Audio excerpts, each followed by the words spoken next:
आज हम आपको महाशिवरात्रि की कथा सुनाते हैं। एक गांव में उमा नाम का शिकारी रहता था, जो शिकार करके अपने परिवार का भरण पोषण करता था। अगर एक दिन भी उसे शिकार नहीं मिलता तो उसके बच्चे भूखे सोते थे। उसका एक सेठ का बहुत बड़ा कर्जा लिया हुआ था। कर्जा न चुकाने की वजह से सेठ उसे रोज परेशान करता था और वो कर्जा नहीं दे पा रहा था। एक दिन सेठ उसे ले जाकर एक शिव मठ में बंद कर देता है और सेठ से वो बहुत कहता है कि मैं आपका कर्जा चुका दूंगा, मेरे बच्चे भूखे मर जाएंगे।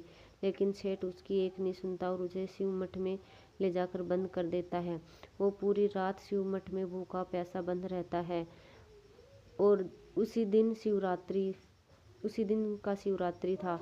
तो वो उस मंदिर में होने वाली ज्ञान की बातों को बहुत ध्यान से सुनता है और वो सुबह सेठ से कहता है कि मैं 2 दिन बाद आपका पूरा कर्जा लौटा दूंगा।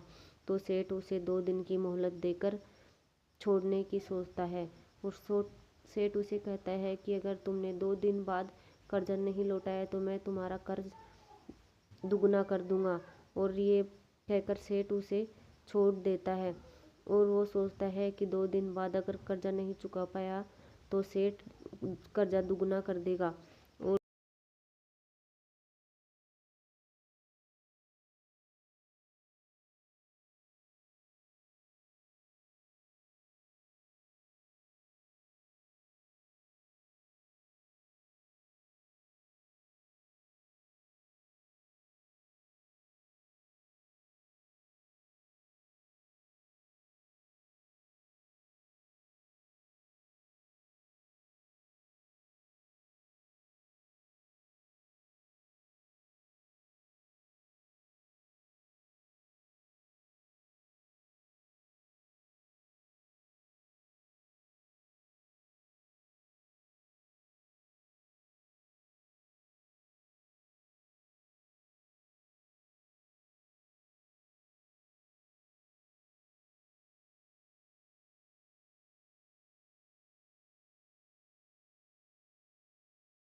और वो जंगल की तरफ भूखा प्यासा चला जाता है और एक पानी के तालाब के पास जाकर सोचता है कि पानी पीने तो कोई न कोई जानवर ज़रूर आएगा, तभी उसका शिकार करूँगा और सेठ को पैसा दूंगा। और वहाँ वो एक पेड़ के ऊपर चढ़कर बैठ जाता है। वो पेड़ बेल पत्र का होता है। उस पेड़ के नीचे एक शिवलिंग भी होता है जो बेलपत्र के सूखे पत्तों की वजह से ढका हुआ होता है और उसे दिखाई नहीं देता। वो उस पेड़ पर चढ़कर बैठ जाता है कि कोई भी पशु पक्षी यहाँ पानी पीने आएगा तो मैं उसका शिकार करूँगा।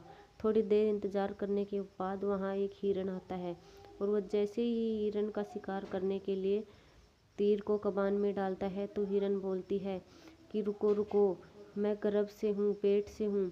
अगर तुम मेरा शिकार करोगे तो तुम्हें दुगना पाप लगेगा और मेरे साथ तुम 2 जीवों की हत्या करोगे। थोड़ी देर में मेरा प्रसव होने वाला है और मैं बच्चे को जन्म दे दूंगी। उसके बाद तुम मेरा शिकार कर लेना, मैं खुद तुम्हारे पास वापस आऊंगी। अभी मुझे छोड़ दो। और शिकारी कहता है कि नहीं नहीं, अगर मैं तुम्हें छोड़ दूंगा तो मेरे बच्चे भूखे मर जाएंगे। तभी वो कहती है कि तुम अपने बच्चों के बारे में सोचते हो, मेरे जन्मे बच्चे के बारे में सोचो और मुझे छोड़ दो, मैं वापस आकर तुम्हारे पास ज़रूर आऊँगी। और शिकारी उसकी बातों से भावुक हो जाता है और उसे जाने के लिए कहता है। उसी समय उस तीर से 2-3 बेलपत्र के पत्ते निकलकर जड़कर शिवलिंग पर गिर जाते हैं और वो भूखा प्यासा था उसकी एक पहर की पूजा पूरी हो जाती है। शिवलिंग पर बेलपत्र चढ़ जाते हैं और उसे पता भी नहीं चलता और शिव जी प्रसन्न होते हैं। थोड़ी देर बाद वो फिर शिकार की इंतजार करने लग जाता है और उसी पेड़ पर बैठा रहता है कि कोई न कोई शिकार दूसरा जरूर आए। और वो इंतजार करते करते रात का दूसरा पहर हो जाता है, लेकिन तब तक कोई भी शिकार वहाँ पानी पीने नहीं आता और वो पेड़ के ऊपर उसे भूखे प्यासे को नींद आने लगती है। तभी वो सोचता है कि कोई शिकार तो आ ही नहीं रहा, अब मेरे बच्चे क्या खाएंगे और मैं सेठ को क्या जवाब दूंगा। अगर कल तक मैंने सेठ का कर्जा नहीं चुकाया तो सेठ कर्जा दुगना कर देगा और मुझसे वो कर्जा कभी भी चूक नहीं पाएगा। तभी थोड़ी देर बाद वहाँ एक हिरन अपने बच्चों के साथ आती है और पानी पीने लगती है। तभी उसी वक्त वो सोचता है कि एक से भी ज़्यादा शिकार आए, मैं इन्हें मारकर ज़रूर सेठ का कर्जा चुका दूंगा।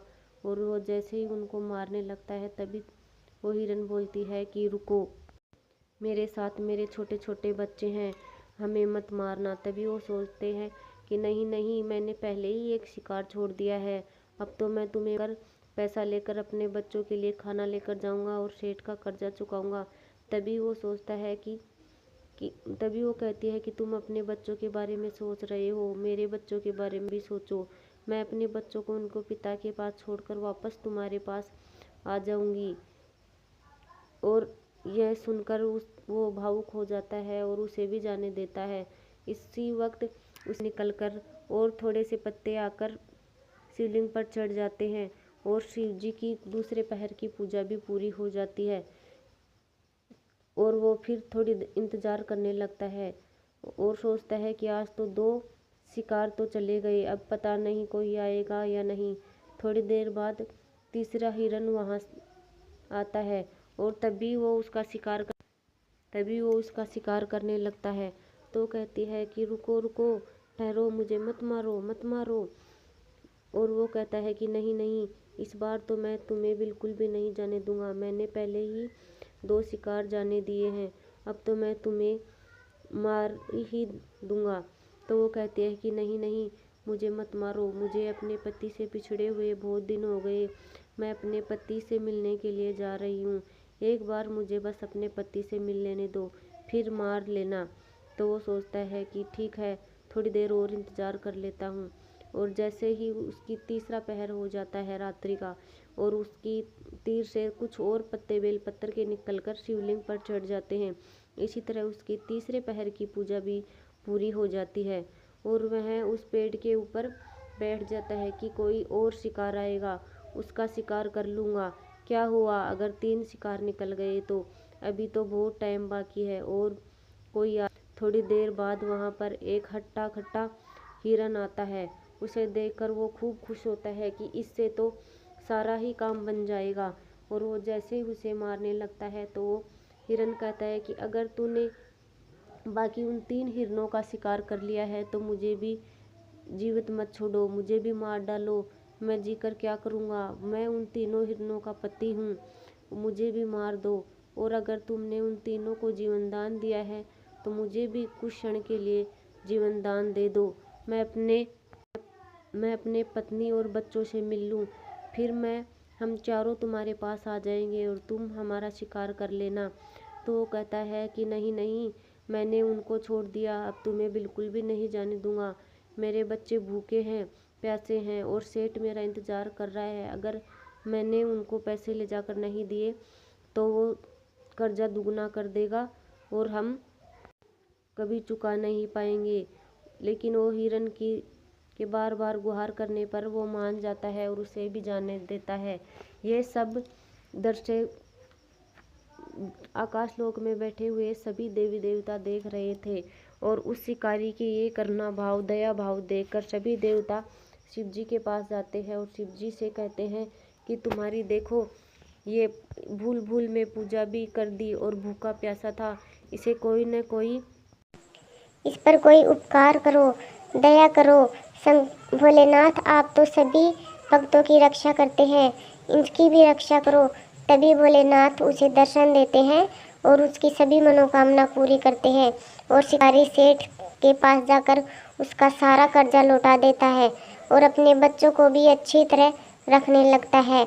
इसी तरह शंकर भगवान ने एक शिकारी की मदद की थी। ऐसे ही हमारे साथ जुड़े रहने के लिए, की कहानी सुनने के लिए हमारे चैनल को सब्सक्राइब करें। हम आपके लिए लेकर आएंगे अच्छी अच्छी ऐसी ही हिंदी कहानियाँ।